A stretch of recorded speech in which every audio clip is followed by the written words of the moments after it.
like her father, whose face was broad and red, with something in its expression like a sledge driver.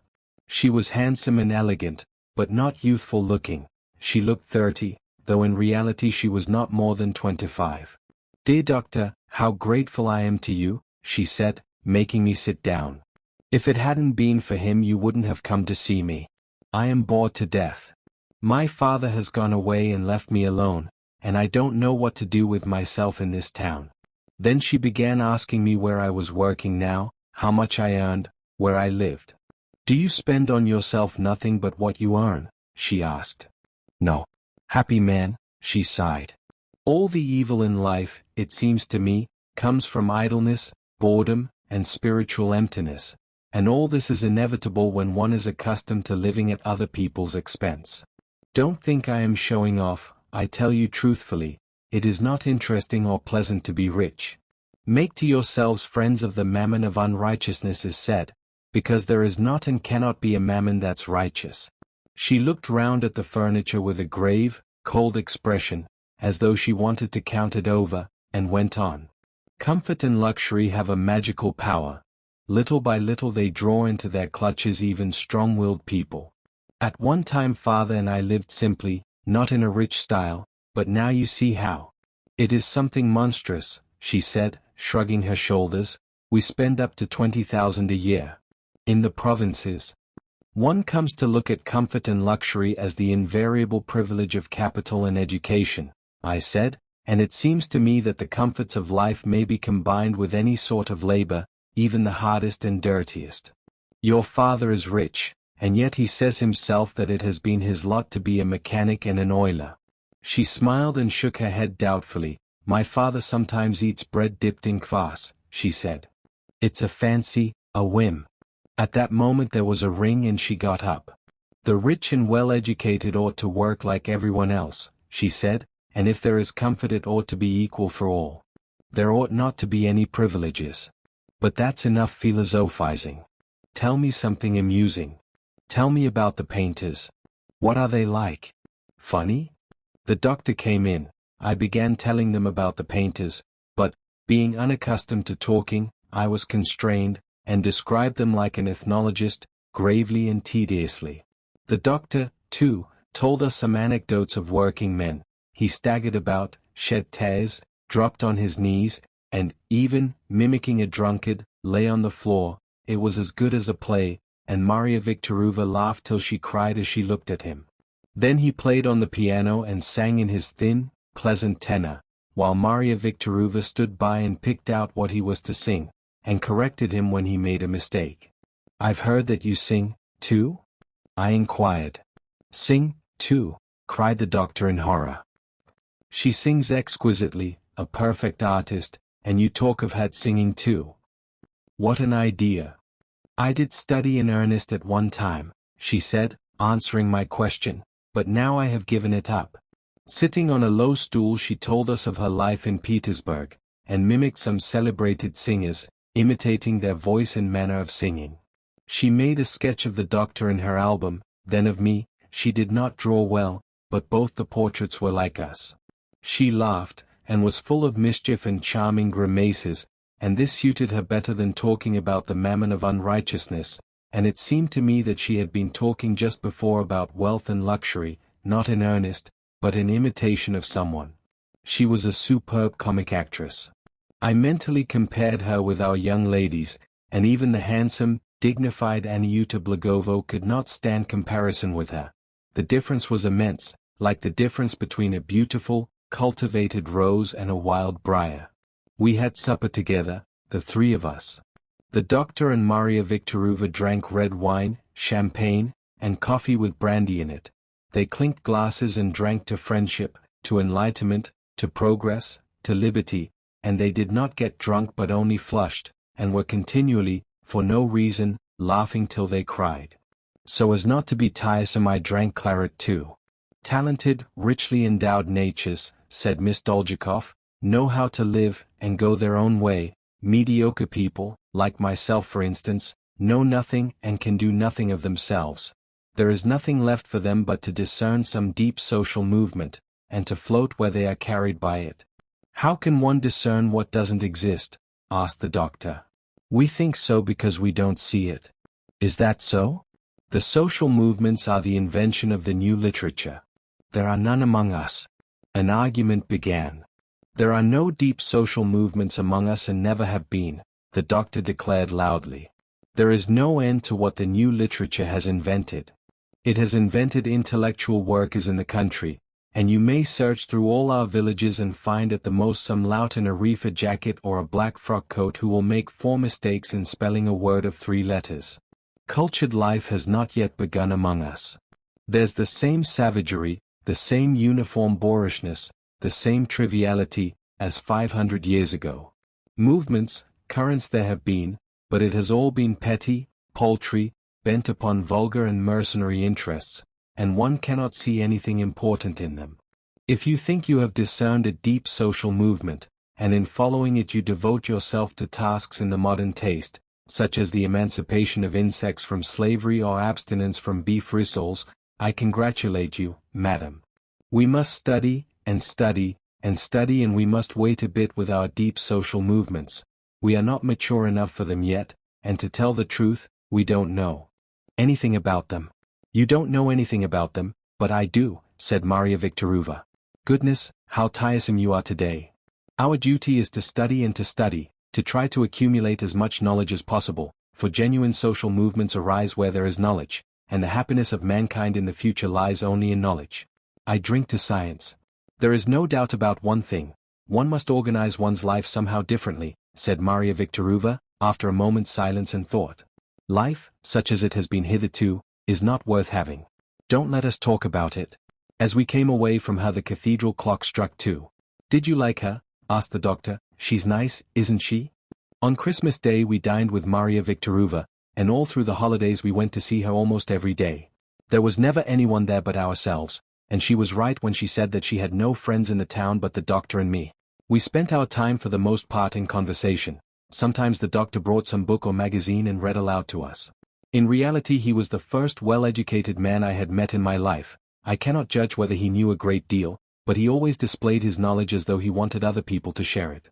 When he talked about anything relating to medicine he was not like any one of the doctors in our town, but made a fresh, peculiar impression upon me, and I fancied that if he liked he might have become a real man of science. And he was perhaps the only person who had a real influence upon me at that time. Seeing him, and reading the books he gave me, I began little by little to feel a thirst for the knowledge which would have given significance to my cheerless labor. It seemed strange to me, for instance, that I had not known till then that the whole world was made up of 60 elements. I had not known what oil was, what paints were, and that I could have got on without knowing these things. My acquaintance with the doctor elevated me morally too. I was continually arguing with him and, though I usually remained of my own opinion, yet, thanks to him, I began to perceive that everything was not clear to me, and I began trying to work out as far as I could definite convictions in myself, that the dictates of conscience might be definite, and that there might be nothing vague in my mind.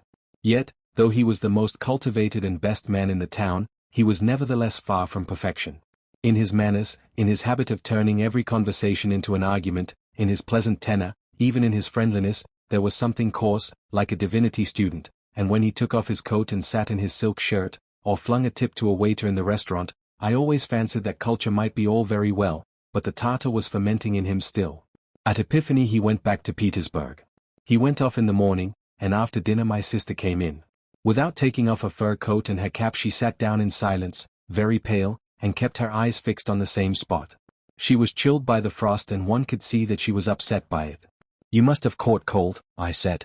Her eyes filled with tears. She got up and went out to Karpovna without saying a word to me, as though I had hurt her feelings. And a little later I heard her saying, in a tone of bitter reproach, "Nurse, what have I been living for till now? What? Tell me, haven't I wasted my youth? All the best years of my life to know nothing but keeping accounts, pouring out tea, counting the halfpence, entertaining visitors, and thinking there was nothing better in the world. Nurse, do understand, I have the cravings of a human being, and I want to live, and they have turned me into something like a housekeeper. It's horrible, horrible." She flung her keys towards the door, and they fell with a jingle into my room. They were the keys of the sideboard, of the kitchen cupboard, of the cellar, and of the tea caddy, the keys which my mother used to carry. "Oh, merciful heavens!" cried the old woman in horror. "Holy saints above! Before going home my sister came into my room to pick up the keys, and said, "You must forgive me. Something queer has happened to me lately." Chapter 8. On returning home late one evening from Maria Viktorovna's I found waiting in my room a young police inspector in a new uniform. He was sitting at my table, looking through my books. "At last," he said, getting up and stretching himself. "This is the third time I have been to you. The governor commands you to present yourself before him at 9 o'clock in the morning. Without fail." He took from me a signed statement that I would act upon His Excellency's command, and went away. This late visit of the police inspector and unexpected invitation to the governor's had an overwhelmingly oppressive effect upon me. From my earliest childhood I have felt terror-stricken in the presence of gendarmes, policemen, and law court officials, and now I was tormented by uneasiness, as though I were really guilty in some way. And I could not get to sleep. My nurse and Prokofy were also upset and could not sleep. My nurse had earache too, she moaned, and several times began crying with pain. Hearing that I was awake, Prokofy came into my room with a lamp and sat down at the table. "You ought to have a drink of pepper cordial," he said, after a moment's thought. "If one does have a drink in this vale of tears it does no harm. And if Mamma were to pour a little pepper cordial in her ear it would do her a lot of good." Between 2 and 3 he was going to the slaughterhouse for the meat. I knew I should not sleep till morning now, and to get through the time till 9 o'clock I went with him. We walked with a lantern, while his boy Nikolka, aged 13, with blue patches on his cheeks from frostbits, a regular young brigand to judge by his expression, drove after us in the sledge, urging on the horse in a husky voice. "I suppose they will punish you at the governor's," Prokofy said to me on the way. "There are rules of the trade for governors, and rules for the higher clergy, and rules for the officers, and rules for the doctors, and every class has its rules. But you haven't kept to your rules, and you can't be allowed." The slaughterhouse was behind the cemetery. Until then I had only seen it in the distance. It consisted of 3 gloomy barns, surrounded by a grey fence, and when the wind blew from that quarter on hot days in summer, it brought a stifling stench from them. Now going into the yard in the dark I did not see the barns. I kept coming across horses and sledges, some empty, some loaded up with meat. Men were walking about with lanterns, swearing in a disgusting way. Prokofy and Nikolka swore just as revoltingly, and the air was in a continual uproar with swearing, coughing, and the neighing of horses. There was a smell of dead bodies and of dung. It was thawing, the snow was changing into mud, and in the darkness it seemed to me that I was walking through pools of blood. Having piled up the sledges full of meat we set off to the butcher's shop in the market. It began to get light. Cooks with baskets and elderly ladies in mantles came along one after another. Prokofy, with a chopper in his hand, in a white apron spattered with blood, swore fearful oaths, crossed himself at the church, shouted aloud for the whole market to hear, that he was giving away the meat at cost price and even at a loss to himself. He gave short weight and short change. The cook saw that, but, deafened by his shouts, did not protest, and only called him a hangman. Brandishing and bringing down his terrible chopper he threw himself into picturesque attitudes, and each time uttered the sound gecked with a ferocious expression, and I was afraid he really would chop off somebody's head or hand. I spent all the morning in the butcher's shop, and when at last I went to the governor's, my overcoat smelt of meat and blood. My state of mind was as though I were being sent spear in hand to meet a bear. I remember the tall staircase with a striped carpet on it, and the young official, with shiny buttons, who mutely motioned me to the door with both hands, and ran to announce me. I went into a hall luxuriously but frigidly and tastelessly furnished, and the high, narrow mirrors in the spaces between the walls, and the bright yellow window curtains, struck the eye particularly unpleasantly. One could see that the governors were changed, but the furniture remained the same. Again the young official motioned me with both hands to the door, and I went up to a big green table at which a military general, with the order of Vladimir on his breast, was standing. "Mr. Poloznev, I have asked you to come," he began, holding a letter in his hand, and opening his mouth like a round O. "I have asked you to come here to inform you of this. Your highly respected father has appealed by letter and by word of mouth to the Marshal of the Nobility begging him to summon you, and to lay before you the inconsistency of your behavior with the rank of the nobility to which you have the honor to belong. His Excellency Alexander Pavlovich, justly supposing that your conduct might serve as a bad example, and considering that mere persuasion on his part would not be sufficient, but that official intervention in earnest was essential, presents me here in this letter with his views in regard to you, which I share." He said this, quietly, respectfully, standing erect, as though I were his superior officer and looking at me with no trace of severity. His face looked worn and wizened, and was all wrinkles. There were bags under his eyes, his hair was dyed, and it was impossible to tell from his appearance how old he was, 40 or 60. "I trust," he went on, that you appreciate the delicacy of our honored Alexander Pavlovich, who has addressed himself to me not officially, but privately. I, too, have asked you to come here unofficially, and I am speaking to you, not as a governor, but from a sincere regard for your father. And so I beg you either to alter your line of conduct and return to duties in keeping with your rank, or to avoid setting a bad example, remove to another district where you are not known, and where you can follow any occupation you please. In the other case, I shall be forced to take extreme measures.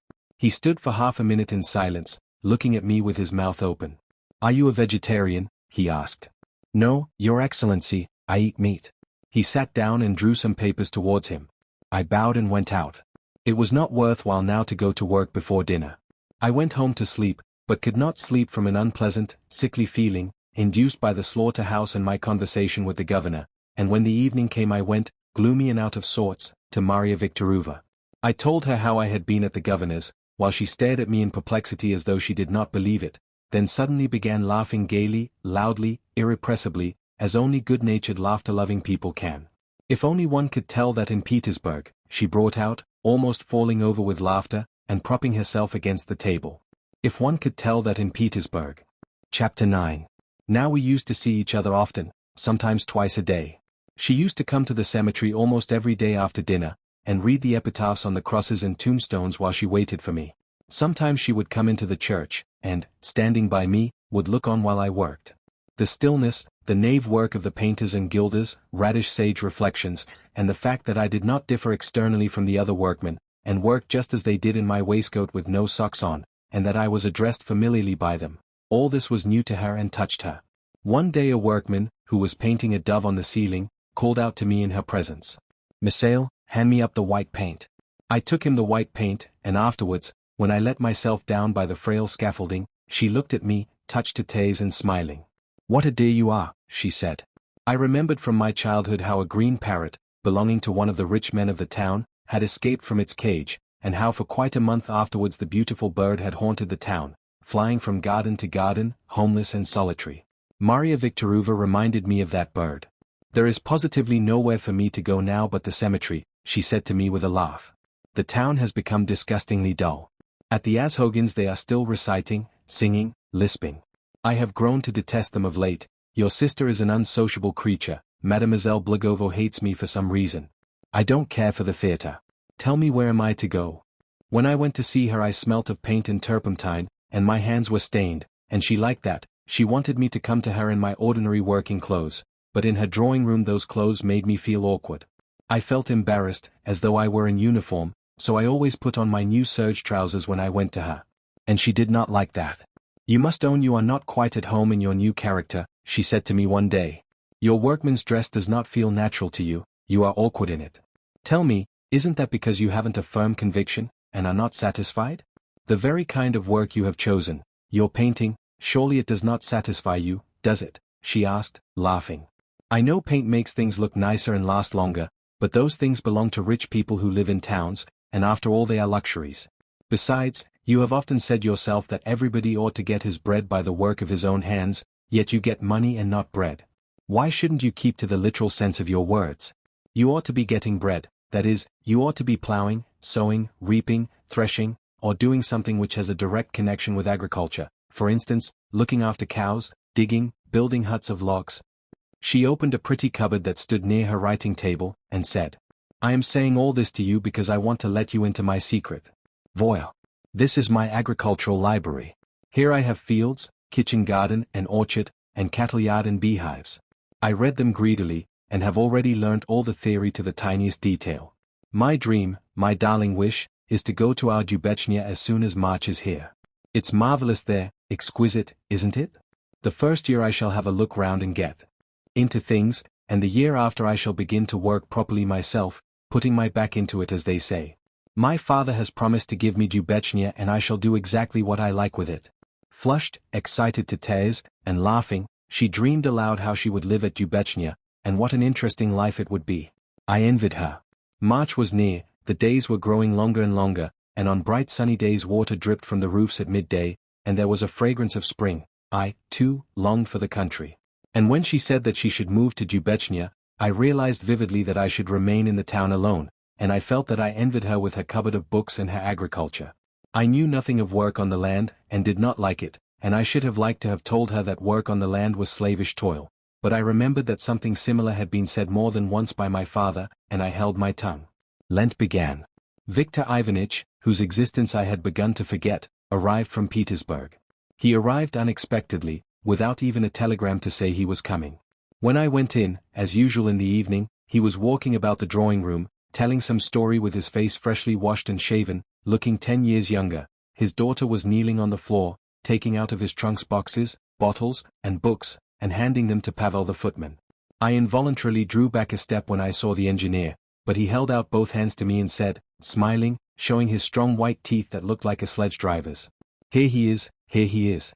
Very glad to see you, Mr. House Painter. Moshe has told me all about it, she has been singing your praises. I quite understand and approve," he went on, taking my arm. "To be a good workman is ever so much more honest and more sensible than wasting government paper and wearing a cockade on your head. I myself worked in Belgium with these very hands and then spent 2 years as a mechanic." He was wearing a short reefer jacket and indoor slippers. He walked like a man with the gout, rolling slightly from side to side and rubbing his hands. Humming something, he softly purred and hugged himself with satisfaction at being at home again at last, and able to have his beloved shower bath. "There is no disputing," he said to me at supper, "there is no disputing. You are all nice and charming people, but for some reason, as soon as you take to manual labor, or go in for saving the peasants, in the long run it all comes to no more than being a dissenter. Aren't you a dissenter? Here you don't take vodka. What's the meaning of that if it is not being a dissenter?" To satisfy him I drank some vodka and I drank some wine, too. We tasted the cheese, the sausage, the points, the pickles, and the savories of all sorts that the engineer had brought with him, and the wine that had come in his absence from abroad. The wine was first-rate. For some reason the engineer got wine and cigars from abroad without paying duty. The caviar and the dried sturgeon someone sent him for nothing. He did not pay rent for his flat as the owner of the house provided the kerosene for the line, and altogether he and his daughter produced on me the impression that all the best in the world was at their service, and provided for them for nothing. I went on going to see them, but not with the same eagerness.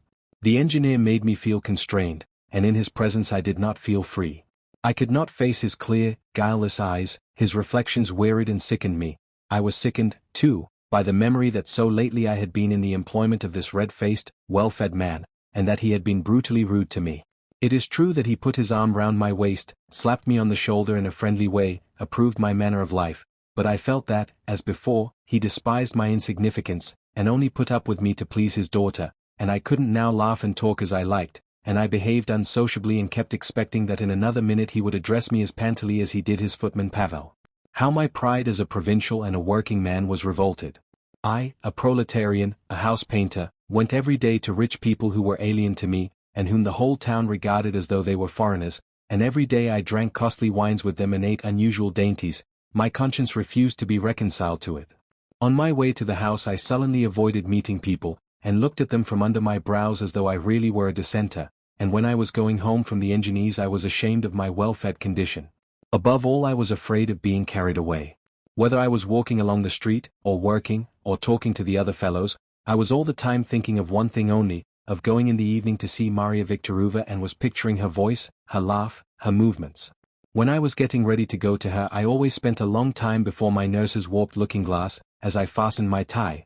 My serge trousers were detestable in my eyes, and I suffered torments, and at the same time despised myself for being so trivial. When she called to me out of the other room that she was not dressed and asked me to wait, I listened to her dressing. It agitated me, I felt as though the ground were giving way under my feet. And when I saw a woman's figure in the street, even at a distance, I invariably compared it. It seemed to me that all our girls and women were vulgar, that they were absurdly dressed, and did not know how to hold themselves, and these comparisons aroused a feeling of pride in me. Maria Viktorovna was the best of them all. And I dreamed of her and myself at night. One evening at supper with the engineer we ate a whole lobster. As I was going home afterwards I remembered that the engineer twice called me my dear fellow at supper, and I reflected that they treated me very kindly in that house, as they might an unfortunate big dog who had been kicked out by its owners, that they were amusing themselves with me, and that when they were tired of me they would turn me out like a dog. I felt ashamed and wounded to the point of tears as though I had been insulted, and looking up at the sky I took a vow to put an end to all this. Tea would be. I envied her. March was near, the days were growing longer and longer, and on bright sunny days water dripped from the roofs at midday, and there was a fragrance of spring, I, too, longed for the country. And when she said that she should move to Dubechnia, I realized vividly that I should remain in the town alone, and I felt that I envied her with her cupboard of books and her agriculture. I knew nothing of work on the land, and did not like it, and I should have liked to have told her that work on the land was slavish toil, but I remembered that something similar had been said more than once by my father, and I held my tongue. Lent began. Viktor Ivanitch, whose existence I had begun to forget, arrived from Petersburg. He arrived unexpectedly, without even a telegram to say he was coming. When I went in, as usual in the evening, he was walking about the drawing room, telling some story with his face freshly washed and shaven, looking 10 years younger. His daughter was kneeling on the floor, taking out of his trunks boxes, bottles, and books, and handing them to Pavel the footman. I involuntarily drew back a step when I saw the engineer, but he held out both hands to me and said, smiling, showing his strong white teeth that looked like a sledge driver's, "Here he is, here he is. Very glad to see you, Mr. House Painter. Moshe has told me all about it, she has been singing your praises. I quite understand and approve," he went on, taking my arm. "To be a good workman is ever so much more honest and more sensible than wasting government paper and wearing a cockade on your head. I myself worked in Belgium with these very hands and then spent 2 years as a mechanic." He was wearing a short reefer jacket and indoor slippers. He walked like a man with the gout, rolling slightly from side to side and rubbing his hands. Humming something, he softly purred and hugged himself with satisfaction at being at home again at last, and able to have his beloved shower bath. "There is no disputing," he said to me at supper, "there is no disputing. You are all nice and charming people, but for some reason, as soon as you take to manual labor, or go in for saving the peasants, in the long run it all comes to no more than being a dissenter. Aren't you a dissenter? Here you don't take vodka. What's the meaning of that if it is not being a dissenter?" To satisfy him I drank some vodka and I drank some wine, too. We tasted the cheese, the sausage, the points, the pickles, and the savories of all sorts that the engineer had brought with him, and the wine that had come in his absence from abroad. The wine was first-rate. For some reason the engineer got wine and cigars from abroad without paying duty. The caviar and the dried sturgeon someone sent him for nothing. He did not pay rent for his flat as the owner of the house provided the kerosene for the line, and altogether he and his daughter produced on me the impression that all the best in the world was at their service, and provided for them for nothing. I went on going to see them, but not with the same eagerness. The engineer made me feel constrained, and in his presence I did not feel free. I could not face his clear, guileless eyes, his reflections wearied and sickened me. I was sickened, too, by the memory that so lately I had been in the employment of this red-faced, well-fed man, and that he had been brutally rude to me. It is true that he put his arm round my waist, slapped me on the shoulder in a friendly way, approved my manner of life, but I felt that, as before, he despised my insignificance, and only put up with me to please his daughter, and I couldn't now laugh and talk as I liked, and I behaved unsociably and kept expecting that in another minute he would address me as pantily as he did his footman Pavel. How my pride as a provincial and a working man was revolted. I, a proletarian, a house painter, went every day to rich people who were alien to me, and whom the whole town regarded as though they were foreigners, and every day I drank costly wines with them and ate unusual dainties. My conscience refused to be reconciled to it. On my way to the house I sullenly avoided meeting people, and looked at them from under my brows as though I really were a dissenter, and when I was going home from the engineers I was ashamed of my well-fed condition. Above all I was afraid of being carried away. Whether I was walking along the street, or working, or talking to the other fellows, I was all the time thinking of one thing only, of going in the evening to see Maria Viktorovna, and was picturing her voice, her laugh, her movements. When I was getting ready to go to her I always spent a long time before my nurse's warped looking-glass, as I fastened my tie. My serge trousers were detestable in my eyes, and I suffered torments, and at the same time despised myself for being so trivial. When she called to me out of the other room that she was not dressed and asked me to wait, I listened to her dressing. It agitated me, I felt as though the ground were giving way under my feet. And when I saw a woman's figure in the street, even at a distance, I invariably compared it. It seemed to me that all our girls and women were vulgar, that they were absurdly dressed, and did not know how to hold themselves, and these comparisons aroused a feeling of pride in me. Maria Viktorovna was the best of them all. And I dreamed of her and myself at night. One evening at supper with the engineer we ate a whole lobster. As I was going home afterwards I remembered that the engineer twice called me my dear fellow at supper, and I reflected that they treated me very kindly in that house, as they might an unfortunate big dog who had been kicked out by its owners, that they were amusing themselves with me, and that when they were tired of me they would turn me out like a dog. I felt ashamed and wounded to the point of tears as though I had been insulted, and looking up at the sky I took a vow to put an end to all this. The next day I did not go to the Doljakovs. Late in the evening, when it was quite dark and raining, I walked along Great Dvoryansky Street, looking up at the windows. Everyone was asleep at the Azhogins, and the only light was in one of the furthest windows. It was Madame Azhogin in her own room, sewing by the light of 3 candles, imagining that she was combating superstition. Our house was in darkness, but at the Dolzakovs, on the contrary, the windows were lighted up, but one could distinguish nothing through the flowers and the curtains. I kept walking up and down the street, the cold March rain drenched me through. I heard my father come home from the club, he stood knocking at the gate. A minute later a light appeared at the window, and I saw my sister, who was hastening down with a lamp, while with the other hand she was twisting her thick hair together as she went. Then my father walked about the drawing room, talking and rubbing his hands, while my sister sat in a low chair, thinking and not listening to what he said. But then they went away, the light went out. I glanced round at the engineers, and there, too, all was darkness now. In the dark and the rain I felt hopelessly alone, abandoned to the whims of destiny. I felt that all my doings, my desires, and everything I had thought and said till then were trivial in comparison with my loneliness, in comparison with my present suffering, and the suffering that lay before me in the future. Alas, the thoughts and doings of living creatures are not nearly so significant as their sufferings. And without clearly realizing what I was doing, I pulled at the bell of the Dolzakovs' gate, broke it, and ran along the street like some naughty boy, with a feeling of terror in my heart, expecting every moment that they would come out and recognize me. When I stopped at the end of the street to take breath I could hear nothing but the sound of the rain, and somewhere in the distance a watchman striking on a sheet of iron. For a whole week I did not go to the Dolzakovs. My serge trousers were sold. There was nothing doing in the painting trade. I knew the pangs of hunger again, and earned from 2d to 4d a day, where I could, by heavy and unpleasant work. Struggling up to my knees in the cold mud, straining my chest, I tried to stifle my memories, and, as it were, to punish myself for the cheeses and preserves with which I had been regaled at the engineers. But all the same, as soon as I lay in bed, wet and hungry, my sinful imagination immediately began to paint exquisite, seductive pictures, and with amazement I acknowledged to myself that I was in love, passionately in love, and I fell into a sound, heavy sleep, feeling that hard labor only made my body stronger and younger. One evening snow began falling most inappropriately, and the wind blew from the north as though winter had come back again. When I returned from work that evening I found Maria Viktorovna in my room. She was sitting in her fur coat, and had both hands in her muff. "Why don't you come to see me?" she asked, raising her clear, clever eyes, and I was utterly confused with delight and stood stiffly upright before her, as I used to stand facing my father when he was going to beat me. She looked into my face and I could see from her eyes that she understood why I was confused. "Why don't you come to see me?" she repeated. "If you don't want to come, you see, I have come to you." She got up and came close to me. "Don't desert me," she said, and her eyes filled with tears. "I am alone, utterly alone." She began crying, and, hiding her face in her muff, articulated, "Alone.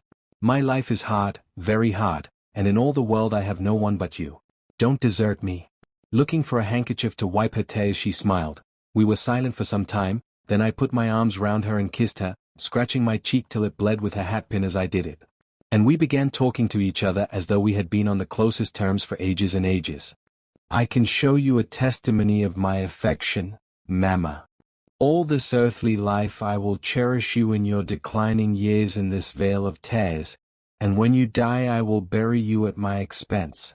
I have said it, and you can believe it. I got up every morning before sunrise, and went to bed early. We house painters ate a great deal and slept soundly. The only thing amiss was that my heart used to beat violently at night. I did not quarrel with my mates. Violent abuse, desperate oaths, and wishes such as, 'Blast your eyes,' or 'Cholera take you,' never ceased all day, but, nevertheless, we lived on very friendly terms.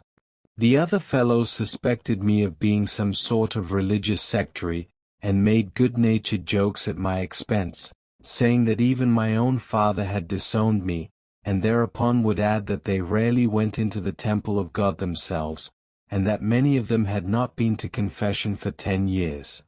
They justified this laxity on their part by saying that a painter among men was like a jackdaw among birds. The men had a good opinion of me, and treated me with respect. It was evident that my not drinking, not smoking, but leading a quiet, steady life pleased them very much. It was only an unpleasant shock to them that I took no hand in stealing oil and did not go with them to ask for tips from people on whose property we were working. Stealing oil and paints from those who employed them was a house painter's custom, and was not regarded as theft, and it was remarkable that even so upright a man as Radish would always carry away a little white lead in oil as he went home from work. And even the most respectable old fellows, who owned the houses in which they lived in the suburb, were not ashamed to ask for a tip, and it made me feel vexed and ashamed to see the men go in a body to congratulate some nonentity on the commencement or the completion of the job, and thank him with degrading servility when they had received a few coppers. With people on whose work they were engaged they behaved like wily courtiers, and almost every day I was reminded of Shakespeare's Polonius. "I fancy it is going to rain," the man whose house was being painted would say, looking at the sky. "It is, there is not a doubt it is," the painters would agree. "I don't think it is a rain cloud, though. Perhaps it won't rain after all." "No, it won't, Your Honor. I am sure it won't." But their attitude to their patrons behind their backs was usually one of irony, and when they saw, for instance, a gentleman sitting in the veranda reading a newspaper, they would observe, "He reads the paper, but I dare say he has nothing to eat." I never went home to see my own people.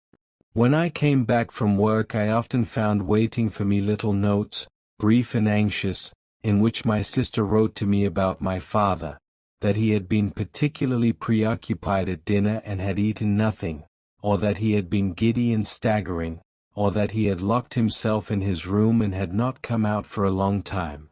Such items of news troubled me.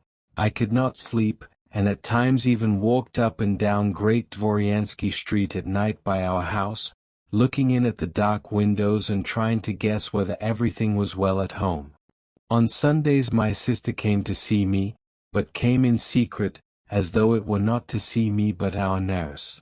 And if she came in to see me she was very pale, with tear-stained eyes, and she began crying at once. "Our father will never live through this," she would say. "If anything should happen to him, God grant it may not, your conscience will torment you all your life. It's awful, Miss Sale, for our mother's sake I beseech you, reform your ways." "My darling sister," I would say, "how can I reform my ways if I am convinced that I am acting in accordance with my conscience? Do understand. I know you are acting on your conscience, but perhaps it could be done differently, somehow, so as not to wound anybody." "Ah, holy saints." The old woman sighed through the door. "Your life is ruined. There will be trouble, my dears, there will be trouble." Chapter 6. One Sunday Dr. Blagovo turned up unexpectedly. He was wearing a military tunic over a silk shirt and high boots of patent leather. "I have come to see you," he began, shaking my hand heartily like a student. "I am hearing about you every day, and I have been meaning to come and have a heart-to-heart talk, as they say. The boredom in the town is awful, there is not a living soul, no one to say a word to. It's hot, Holy Mother," he went on, taking off his tunic and sitting in his silk shirt. "My dear fellow, let me talk to you. I was dull myself, and had for a long time been craving for the society of someone not a house painter. I was genuinely glad to see him. I'll begin by saying," he said, sitting down on my bed, "that I sympathize with you from the bottom of my heart, and deeply respect the life you are leading. They don't understand you here in the town, and, indeed, there is no one to understand, seeing that, as you know, they are all, with very few exceptions, regular Gogolesque pig faces here. But I saw what you were at once that time at the picnic. You are a noble soul, an honest, high-minded man. I respect you, and feel it a great honor to shake hands with you," he went on enthusiastically. "To have made such a complete and violent change of life as you have done, you must have passed through a complicated spiritual crisis, and to continue this manner of life now, and to keep up to the high standard of your convictions continually, must be a strain on your mind and heart from day to day. Now to begin our talk, tell me, don't you consider that if you had spent your strength of will, this strained activity, all these powers on something else, for instance, on gradually becoming a great scientist, or artist, your life would have been broader and deeper and would have been more productive?" We talked, and when we got upon manual labor I expressed this idea, that what is wanted is that the strong should not enslave the weak, that the minority should not be a parasite on the majority, nor a vampire forever sucking its vital sap. That is, all, without exception, strong and weak, rich and poor, should take part equally in the struggle for existence, each one on his own account, and that there was no better means for equalizing things in that way than manual labor, in the form of universal service, compulsory for all. Then do you think everyone without exception ought to engage in manual labor? Asked the doctor. Yes. And don't you think that if everyone, including the best men, the thinkers and great scientists, taking part in the struggle for existence, each on his own account, are going to waste their time breaking stones and painting roofs, may not that threaten a grave danger to progress? Where is the danger? I asked. Why, progress is in deeds of love, in fulfilling the moral law. If you don't enslave anyone, if you don't oppress anyone, what further progress do you want? But, excuse me, Blagovo suddenly fired up, rising to his feet. But, excuse me, if a snail in its shell busies itself over perfecting its own personality and muddles about with the moral law, do you call that progress? Why muddles? I said, offended. If you don't force your neighbor to feed and clothe you, to transport you from place to place and defend you from your enemies, surely in the midst of a life entirely resting on slavery, that is progress, isn't it? To my mind it is the most important progress, and perhaps the only one possible and necessary for man. The limits of universal world progress are an infinity, and to talk of some possible progress limited by our needs and temporary theories is, excuse my saying so, positively strange. If the limits of progress are an infinity as you say, it follows that its aims are not definite, I said. To live without knowing definitely what you are living for. So be it. But that not knowing is not so dull as your knowing. I am going up a ladder which is called progress, civilization, culture. I go on and up without knowing definitely where I am going, but really it is worth living for the sake of that delightful ladder.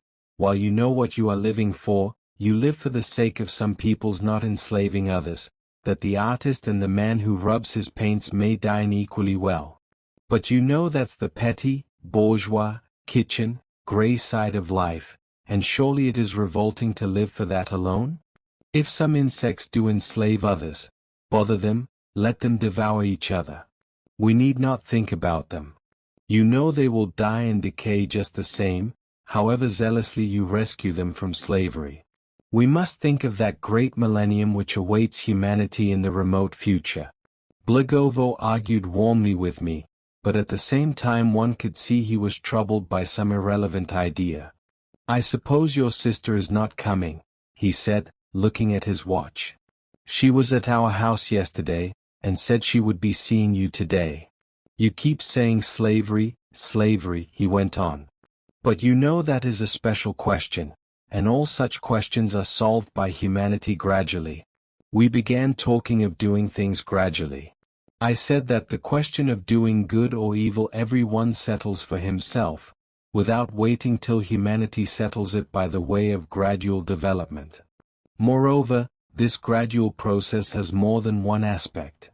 Side by side with the gradual development of human ideas, the gradual growth of ideas of another order is observed. Serfdom is no more, but the capitalist system is growing. And in the very heyday of emancipating ideas, just as in the days of Beatty, the majority feeds, clothes, and defends the minority while remaining hungry, inadequately clad, and defenseless. Such an order of things can be made to fit in finely with any tendencies and currents of thought you like, because the art of enslaving is also gradually being cultivated. We no longer flog our servants in the stable, but we give to slavery refined forms. At least, we succeed in finding a justification for it in each particular case. Ideas are ideas with us, but if now, at the end of the 19th century, it were possible to lay the burden of the most unpleasant of our physiological functions upon the working class, we should certainly do so, and afterwards, of course, justify ourselves by saying that if the best people, the thinkers and great scientists, were to waste their precious time on these functions, progress might be menaced with great danger. But at this point my sister arrived. Seeing the doctor she was fluttered and troubled, and began saying immediately that it was time for her to go home to her father. "Cleopatra Alexeyevna," said Blagovo earnestly, pressing both hands to his heart, "what will happen to your father if you spend half an hour or so with your brother and me?" He was frank, and knew how to communicate his liveliness to others. After a moment's thought, my sister laughed, and all at once became suddenly gay as she had been at the picnic. We went out into the country, and lying in the grass went on with our talk, and looked towards the town where all the windows facing west were like glittering gold because the sun was setting. After that, whenever my sister was coming to see me, Blagovo turned up too, and they always greeted each other as though their meeting in my room was accidental. My sister listened while the doctor and I argued, and at such times her expression was joyfully enthusiastic, full of tenderness and curiosity, and it seemed to me that a new world she had never dreamed of before, and which she was now striving to fathom, was gradually opening before her eyes. When the doctor was not there she was quiet and sad, and now if she sometimes shed tears as she sat on my bed it was for reasons of which she did not speak. In August Radish ordered us to be ready to go to the railway line. 2 days before we were banished from the town my father came to see me.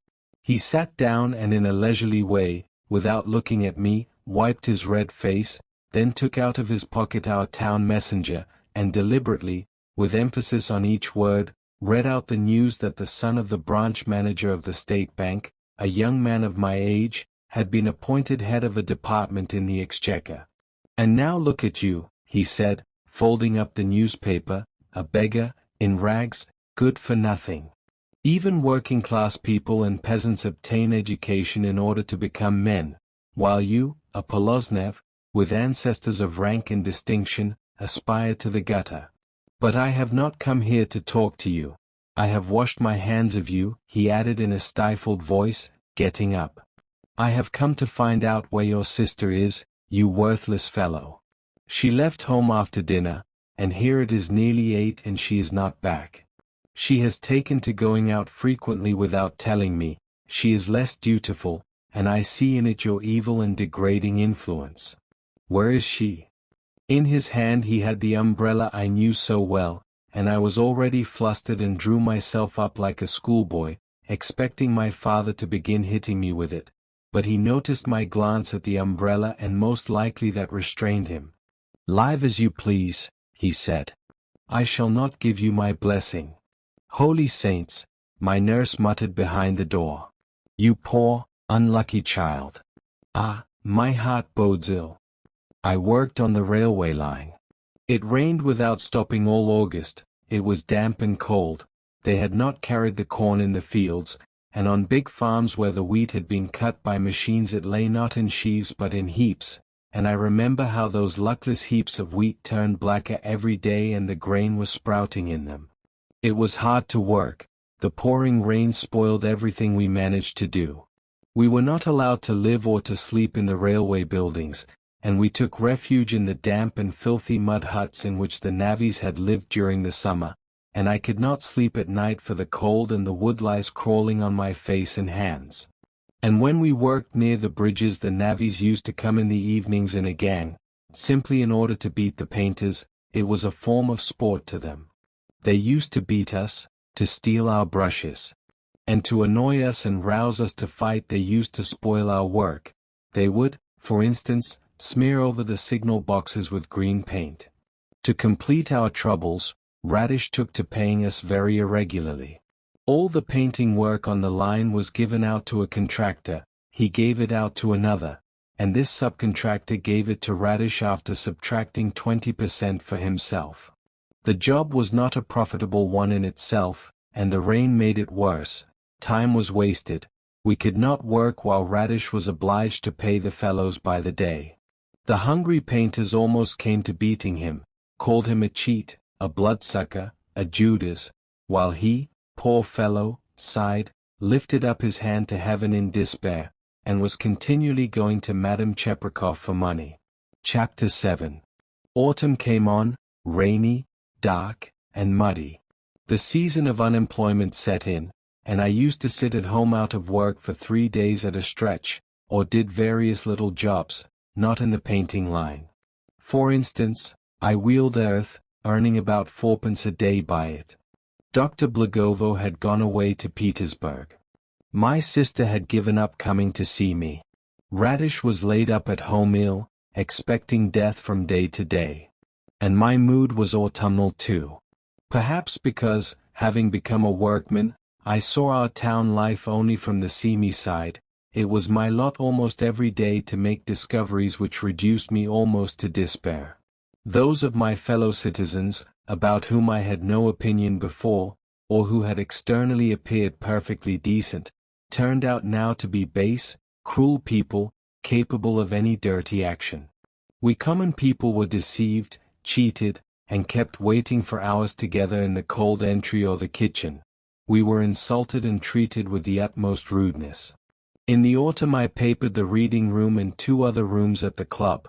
I was paid a penny 3 farthings the piece, but had to sign a receipt at the rate of 2 pence halfpenny, and when I refused to do so, a gentleman of benevolent appearance in gold-rimmed spectacles, who must have been one of the club committee, said to me, "If you say much more, you blackguard, I'll pound your face into a jelly."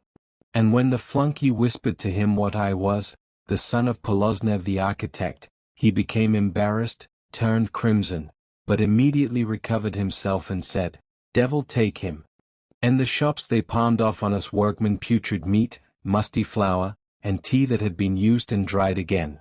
The police hustled us in church, the assistants and nurses in the hospital plundered us, and if we were too poor to give them a bribe they revenged themselves by bringing us food in dirty vessels. In the post office the pettiest official considered he had a right to treat us like animals, and to shout with coarse insolence, "You wait! Where are you shoving to?" Even the house dogs were unfriendly to us, and fell upon us with peculiar viciousness. But the thing that struck me most of all in my new position was the complete lack of justice, what is defined by the peasants in the words, "They have forgotten God." Rarely did a day pass without swindling. We were swindled by the merchants who sold us oil, by the contractors and the workmen and the people who employed us. I need not say that there could never be a question of our rights, and we always had to ask for the money we earned as though it were a charity, and to stand waiting for it at the back door, cap in hand. I was papering a room at the club next to the reading room. In the evening, when I was just getting ready to go, the daughter of Dolzhikov, the engineer, walked into the room with a bundle of books under her arm. I bowed to her. "Oh, how do you do?" she said, recognizing me at once, and holding out her hand. "I'm very glad to see you." She smiled and looked with curiosity and wonder at my smock, my pail of paste, the paper stretched on the floor. I was embarrassed, and she, too, felt awkward. "You must excuse my looking at you like this," she said. "I have been told so much about you. Especially by Dr. Blagovo, he is simply in love with you. And I have made the acquaintance of your sister too, a sweet, dear girl, but I can never persuade her that there is nothing awful about your adopting the simple life. On the contrary, you have become the most interesting man in the town." She looked again at the pail of paste and the wallpaper, and went on. "I asked Dr. Blagovo to make me better acquainted with you, but apparently he forgot, or had not time. Anyway, we are acquainted all the same, and if you would come and see me quite simply I should be extremely indebted to you. I so long to have a talk. I am a simple person," she added, holding out her hand to me, "and I hope that you will feel no constraint with me. My father is not here, he is in Petersburg." She went off into the reading room, rustling her skirts, while I went home, and for a long time could not get to sleep. That cheerless autumn some kind soul, evidently wishing to alleviate my existence, sent me from time to time tea and lemons, or biscuits, or roast game. Karpovna told me that they were always brought by a soldier, and from whom they came she did not know, and the soldier used to inquire whether I was well, and whether I dined every day, and whether I had warm clothing. When the frosts began I was presented in the same way in my absence with a soft knitted scarf brought by the soldier. There was a faint elusive smell of scent about it, and I guessed who my good fairy was. The scarf smelt of lilies of the valley, the favorite scent of Aniuta Blagovo. Towards winter there was more work and it was more cheerful. Radish recovered, and we worked together in the cemetery church, where we were putting the groundwork on the icon stand before gilding. It was a clean, quiet job, and, as our fellows used to say, profitable. One could get through a lot of work in a day, and the time passed quickly, imperceptibly. There was no swearing, no laughter, no loud talk. The place itself compelled one to quietness and decent behavior, and disposed one to quiet, serious thoughts.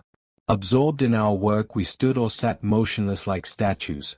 There was a deathly silence in keeping with the cemetery, so that if a tool fell, or a flame spluttered in the lamp, the noise of such sounds rang out abrupt and resonant, and made us look round. After a long silence we would hear a buzzing like the swarming of bees. It was the requiem of a baby being chanted slowly in subdued voices in the porch, or an artist, painting a dove with stars round it on a cupola, would begin softly whistling, and recollecting himself with a start would at once relapse into silence, or Radish, answering his thoughts, would say with a sigh, "Anything is possible. Anything is possible," or a slow disconsolate bell would begin ringing over our heads, and the painters would observe that it must be for the funeral of some wealthy person.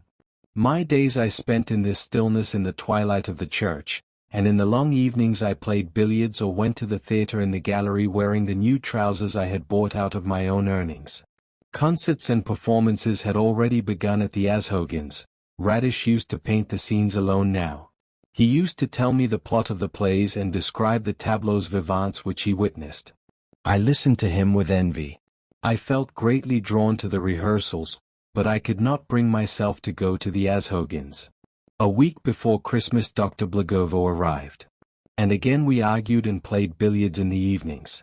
When he played he used to take off his coat and unbutton his shirt over his chest, and for some reason tried altogether to assume the air of a desperate rake.